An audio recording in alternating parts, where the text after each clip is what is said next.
जय राम, श्रीराम जय राम. 15 जुलै. तळमळ लागल्यावर गुरु भेट निश्चितच.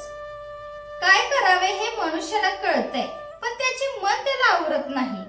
विषयाचा उपभोग घेताना आपले मन त्यामध्ये रंगून जाते आणि त्याचे सुख दुःख निस्तारताना मात्र आपली भ्रमिष्ठासारखी चित्तवृत्ती होते.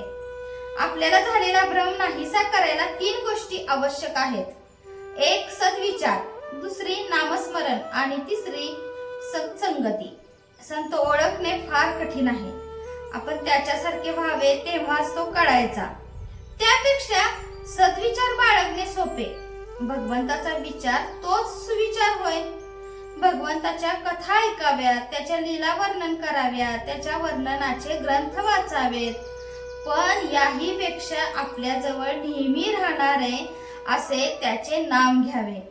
तुम्ही नेहमी नाम घेत गेला तर तुम्हाला संत धुंडीत जाण्याची जरूर न पडता संतच, अगदी हिमालयातले संत तुम्हाला धुंडीत येऊन तुमचे काम करतील. अहो, खडीसाखर ठेवली की मुंगळ्यांना आमंत्रण करायला नको.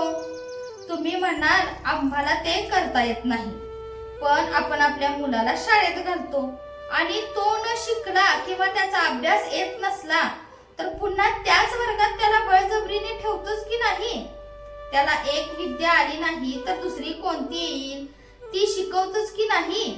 आणि त्याने आपल्या पोटापाण्याची व्यवस्था करायला तयार व्हावे म्हणून आपल्याला तळमळ लागतेच की नाही. तशी परमेश्वर मिळावा म्हणून आपल्याला तळमळ लागली आहे का? तशी तळमळ लागली म्हणजे तुमचा गुरु प्रत्यक्ष जमिनीतून वर येईल. तो सारखा तुमच्याकरिता वाट पाहत असतो. आई मुलाची फार तर 1 जन्मापर्यंत म्हणजे देह आहे तोपर्यंतच काळजी करेल, पण गुरु हा जन्मोजन्मी तुमची काळजी घ्यायला तयार आहे.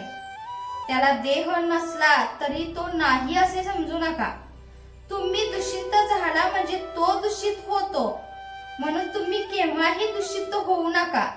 देहाचे भोग येतील जातील, पण तुम्ही सदा आनंदात राहा. तुम्हाला आता काही करणे उरले आहे असे मानू नका. गुरु भेट झाली म्हणजे तुम्हीपणाने उरतच नाही, मात्र गुरुला अनन्य शरण जा. एक शिष्य मला भेटला तेव्हा तो आनंदाने नाचू लागला. मी त्याला विचारले, तुला एवढा आनंद कसला झाला आहे? त्यावर तो म्हणाला, मला आता आनंदाशिवाय काही उरलेच नाही, कारण मला आज गुरु भेटले. जो असा झाला त्यालाच खरी गुरुची भेट झाली. तरी तुम्ही गुरुला अनन्य शरण जा, म्हणजे तुम्ही आणखी काही करण्याची जरुरीच नाही. जय जय रघुवीर समर्थ. आजचे बोधवाक्य. भगवंताची तळमळ हा साधकपणाचा प्राण आहे, म्हणून रात्रंदिवस